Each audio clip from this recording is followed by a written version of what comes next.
Hey everyone, Raf here. The text that I've chosen that I believe to be perfect for inclusion in the Text and Human Experiences module is Heads of the Colored People. 4 fancy sketches, 2 chalk outlines and no apology by the award-winning African-American author Nafissa Thompson-Spires. Written in 2018, the story is a satirical and daring collection of short stories exploring black life in contemporary USA. The text mainly follows Riley, a young cosplayer who is stopped in the street after ignoring a fellow manga enthusiast. The resulting altercation has devastating and fatal consequences thanks to the police, and we learn about the impacts of this dissension through 2 other characters. Fist Goanna in particular utilizes a postmodern narrative network structure, constantly drifting between third and first person omniscient narration to explore individual and collective human experiences about black culture, police brutality, and its repercussions. Her confrontational and contemporary voice challenges assumptions and encourages the reader, particularly HSC students, to reflect personally through conveying the importance of the Black Lives Matter movement and broader cultural issues. Firstly, we could analyze the text from the perspective of this ...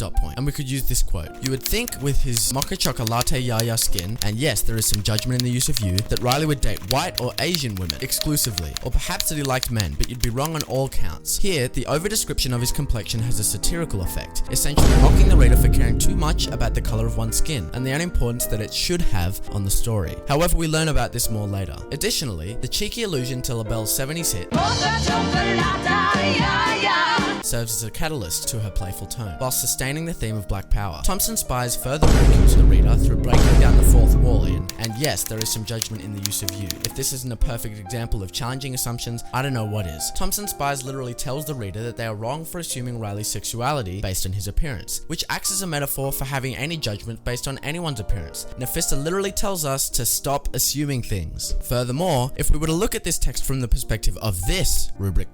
we could explore the way Thompson-Spires uses unorthodox mastery of language to shape the character of Riley and his culture. A prime example of this is in the opening paragraph when she writes, "This story isn't about race. He was not self-hating. He was even listening to Drake, so you could make it Fetty Wap if his appreciation for trap music changes something for you. Because all that's relevant here is that he wasn't against the music of his people or anything like that." Here, Thompson-Spires uses authorial intrusion in conjunction with a contemporary intertextual reference to African-American rappers in order to reflect the stereotyped black music culture. She critiques this cultural stereotype through her use of inverted commas, which act as a wink that almost mocks this idea. However, Thompson-Spires also explores the more confronting and violent side of racism that is particularly prominent in contemporary USA through her unconventional form of storytelling. The first mention of the devastating series of events is told after meeting the character of Kevin, who while sitting in a cafe with his daughter was trying not to remember the sight of 2 dead bodies that had appeared casually in his newsfeed. This is a subtle yet confronting revelation, where the reader is told of the death of Riley, whom we've all come to love if you read it. This blunt diction is a strong juxtaposition from the playful tone of her previous writing. It's as if she lulls the reader into a false sense of security, drawing the bow further and further before she hits us with the hard truth. This unorthodox method of storytelling, where the first mention of the tragedy is abruptly mentioned in a seemingly irrelevant setting, is reflective of its realness. Tragedy is often unexpected, and we are taught to never be too comfortable. Therefore, Thompson-Spires shapes meaning in both the funny and serious effects of racial profiling through her unique form of storytelling. Moreover, if we were to look at this text from the perspective of this ...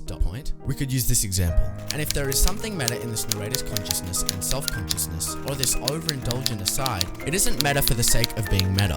This narrator's consciousness is just letting you know about said consciousness up front, like a raised black fist. Here, from a postmodern perspective, we could highlight the author's constant use of Iliism and mise en abîme to bypass the restrictiveness of conventional prose form in its inability to allow the author to make direct and personal commentary on her own text. Instead, through her stream of consciousness, Thompson-Spires tells the reader that she's using metafiction to give you her own meaning, which is explained through the symbol of a raised black fist. This symbol is synonymous with the Black Lives Matter movement that was occurring at the time the text was written, and we should all know what the Black Lives Matter movement encouraged. This symbol becomes a motif, which is explored throughout her reflective style of writing, such as in the end of the story when she writes, "How to end such a story, especially one that is angry like a big black fist." This hyper-consciousness of the narrator transports the reader into a cognizant liminal space between her thought process and her craft of writing, which furthermore shapes meaning as to the importance of black awareness. She continues to write, "Mise en abîme is cool but overdone. What is a black network narrative but the story of separation?" where Thompson-Spires breaks into an analysis of her own writing through the repetition of rhetorical questioning. Therefore, Nafissa Thompson-Spires breaks through the 4th wall to speak her personal message of the importance of the Black Lives Matter movement, which transcends the restrictions of typical prose structure and makes this text idiosyncratic and captivating to study under the Text and Human Experiences module. In discussing the textual integrity of this piece, it's important to understand what humanity as a collective would lose if this text and the meaning it holds